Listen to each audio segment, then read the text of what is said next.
Ya. Mengkoordinasikan penetapan kawasan pedesaan. Yang kedua, mengkoordinasikan penyusunan rencana pembangunan kawasan pedesaan. Jadi ini di luar RPJMD, tapi dia terkoordinasi, tersinkron dengan RPJMD. Ketiga, menunjuk pelaksana pembangunan kawasan pedesaan dalam hal didelegasikan oleh bupati.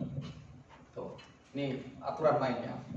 Yang keempat, melaksanakan arah kebijakan sebagai hasil evaluasi laporan kinerja pembangunan kawasan pedesaan. Arah kebijakannya apa? Kalibening itu apa? Madutara itu apa? Misalnya Sigalu itu apa? Ya, arah kebijakan kawasannya. Sehingga apa? Kita di dalam satu desa ini tidak saling baku sikut seperti pasar bebas. Ya. Satu bangun pom bensin, semua bangun pom ini. Satu bikin rest area, semua rest area. Masa sesama kondektur saling mendahului itu kan? Padahal konsepnya kan kemitraan. Apa peluang?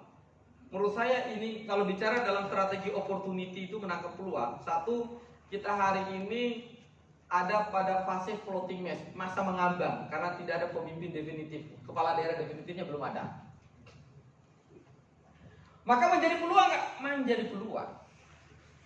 Peluangnya apa? Bagaimana gagasan percepatan pembangunan Banjarnegara, yang itu yang kemarin kita komit Nata Desa membangun Banjarnegara dari desa tadi itu. Usulannya itu bukan desanya jenengan per desanya, bukan begitu. Maka kalau usulan satu desa per satu desa masuk di dalam rencana strategi pembangunannya Banjarnegara RPD ya 2023-2026, maka itu hanya akan menjadi unsur kepentingan politik orang per orang pasti, dan tidak akan menyelesaikan persoalan. Ya, tadi bisa cerita sama saudara saya soal misalnya kebun teh, lalu kemudian ternyata sudah ada BUMDes, ya kan? Ternyata baru satu BUMDes yang urus satu kawasan besar itu. Ini kan tidak memberikan efek domino terhadap menggeliatnya daya ekonomi di desa lain. Itu contoh. Karena pendekatannya adalah satu desa, bukan satu kawasan. Kalau saja saat itu pemerintah kabupaten menjembatani bahwa seluruh desa ada di dalam kawasan kebun teh tadi direorganisir, dibikin circle ekonominya dalam bentuk kerjasama antara BUMDes, maka BUMDes itu punya kekuatan menjadi mitranya dua perusahaan teh yang ada di Banjarnegara. Tapi upaya ini kan tidak difasilitasi. Ya, ini coba next. Oke. Oleh sebab itu, langkah apa saja yang perlu dilakukan di dalam proses pemetaan kawasan pedesaan? Yang pertama, kegiatan pertanian, ya. Ini penting di dalam melakukan proses pemetaannya. Ya, jadi mengelompokkan dalam satu desa, satu kecamatan dan 3 desa yang punya potensi pertanian mana itu dikelompokkan. Ya. Oke. Kemudian pengelolaan sumber daya alam dan sumber daya lainnya. Jadi kesamaan, kesesuaian tipologi masyarakat dengan alam ini juga menjadi rujukan. Jadi bukan hanya lihat, oke, desa A itu punya ribuan hektar sawah, tetapi rata-rata masyarakatnya tidak berposisi sebagai petani. Antara potensi dan tipologinya berbeda ini. Kesalahan menemukan potensi dan tipologinya saja, pasti programnya salah, pasti itu. Oke? Kita punya lahan sawah banyak, tetapi rata-rata petani masyarakat kita itu adalah buruh pabrik atau buruh gendong di kota misalnya, buruh urban katakan demikian. Kita bikin namanya program pemberdayaan petani, petani rawono hanya punya modal lahan saja begitu. Berarti kan keliru juga dalam aspek itu. Nah, kesalahan dalam memetakan potensi tadi. Yang kedua, yang perlu diperhatikan tempat permukiman pedesaan, tempat pelayanan jasa pemerintah sosial ekonomi pedesaan, nilai strategis kawasan, dan saya yakin Banjarnegara itu punya nilai strategis kawasan luar biasa. Dan saya baca data BPS dan dokumen RPJMD evaluasinya LHPBPK-nya Banjarnegara itu masing-masing kecamatan itu punya angka tersendiri untuk penyumbang potensi PAD dan PDRB. Ini kan kekuatannya. Ya. Tapi simulasi dalam bentuk stimulan programnya itu kan tidak pernah sama sampai ke desa.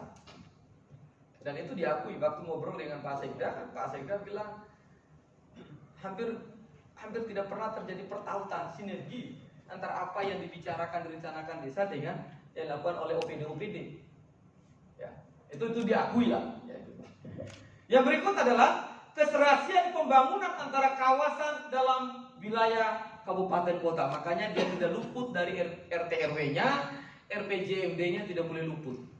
Bahkan RPJMD-nya Jawa Tengah itu harus kita tonton, harus kita lihat.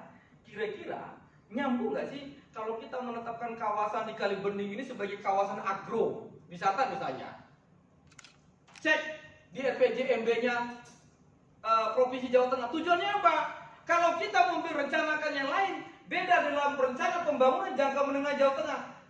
Ini kan slot pembiayaan kan nggak mungkin bisa masuk karena kita tidak menjadi supporting system di dalam perencanaan regional di wilayah provinsi.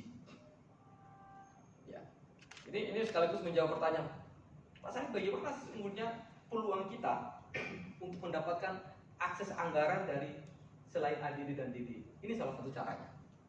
Ya, ini salah satu caranya. Yang berikut adalah kearifan lokal dan eksistensi masyarakat hukum adat yang disinggung oleh Pak Bahyudi. Saya ingin tanya, apakah bapak-bapak semua sudah punya perdes tentang aset desa? Sudah? Sudah punya perdes tentang kewenangan desa? Sudah, oke. Sudah punya perdes tentang LKD? Lembaga Kemasyarakatan Desa? Ini faktor pertama. Pengalaman kami mendampingi desa, ratusan desa seluruh Indonesia, saya kira ada banyak desa pada saat perencanaan musyawarah musdes itu, lalu kemudian logikanya dibalik gitu. Logikanya adalah selalu dipakai logika rumusan usulan. Kamu mau usul apa gitu ya. Sehingga di situ kita tidak seringkali menjadi sulit membedakan mana menjadi kepentingan dan kebutuhan karena logika perencanaannya adalah logika usulan gitu ya. Nah, maka di dalam proses kita menemukan kualitas perencanaan pembangunan nanti ya, yang paling penting itu adalah kemampuan memetakan tentang peta permasalahan desa.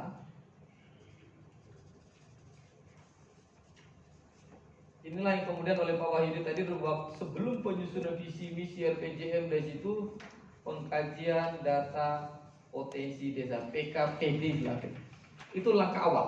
Kalau bicara aturannya, Pak Sarif ada nggak aturan? Permendagri 114 itu juga minta itu. Kepala desa, perangkat desa sebelum menyusun RPJMD, yang paling pertama dilakukan adalah membentuk tim pengkaji desa, tim pengkaji data potensi desa. Nah, seringkali banyak desa ini lompat. Tidak lakukan itu, tiba-tiba nyusun normatif, visi misi, RPJMD, uraian program kegiatannya sudah sampai masuk di sana tanpa mengetahui ini. Ini kegagalan pertama. Sehingga apa impactnya? Impactnya adalah pada saat melakukan musdus sampai kepada musdes, ini hanya bicara soal usulan kegiatan.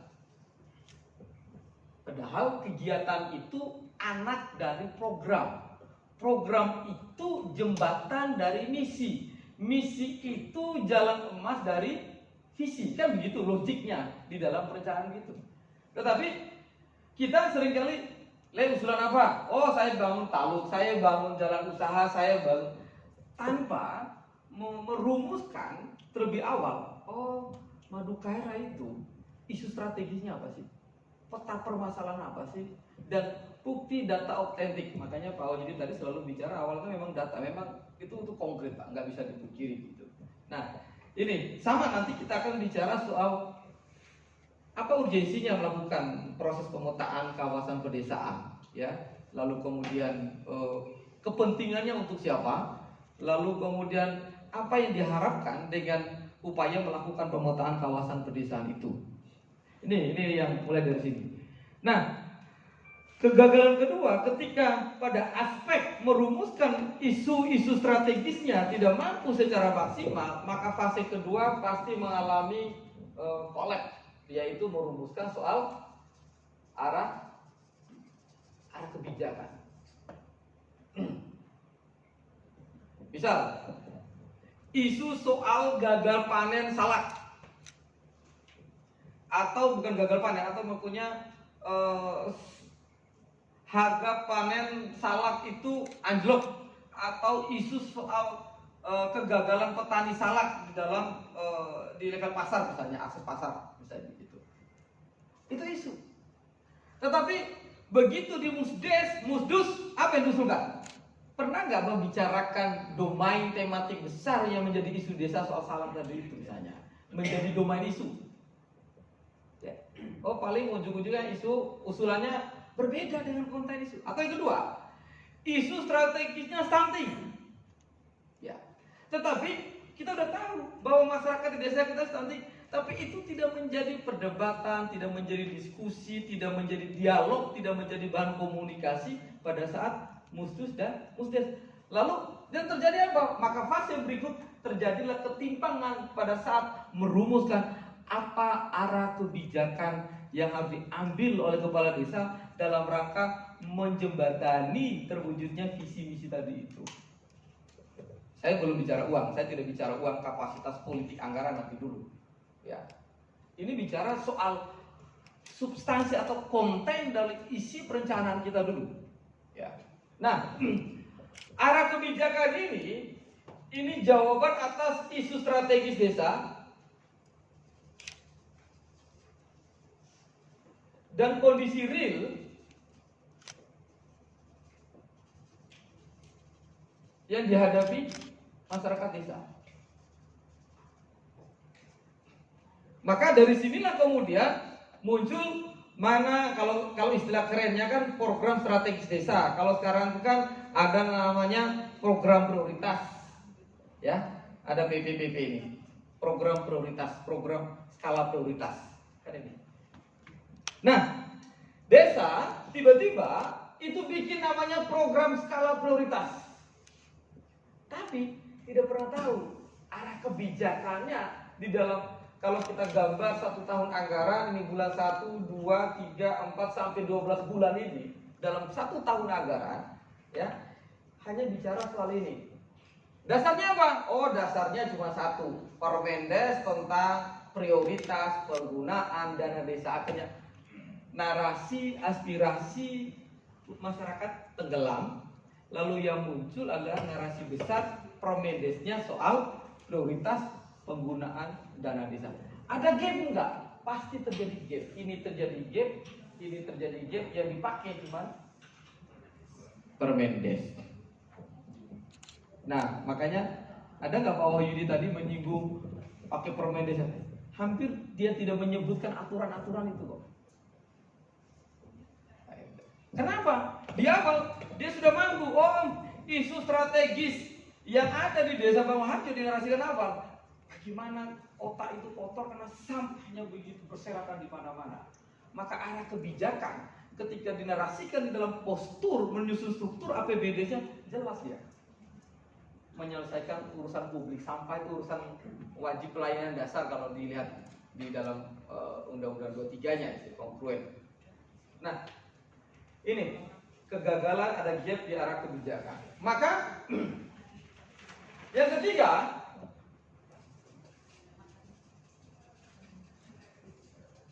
rumusan program. Pada saat rumusan program, kenapa kemudian tidak seringkali ini tidak sampai kepada outcome pada rumusan program? Karena bicara program itu selalu kita kerengkeng di dalam kebidangan. Oh, oke, kita bikin bidang, ya. Ini pemerintahan, ini pembangunan, ini pemberdayaan, ini pembinaan, ini usaha bencana. Kita langsung memakai template yang sangat teknokratis, kalau Pak Toro bilang administratif, ya.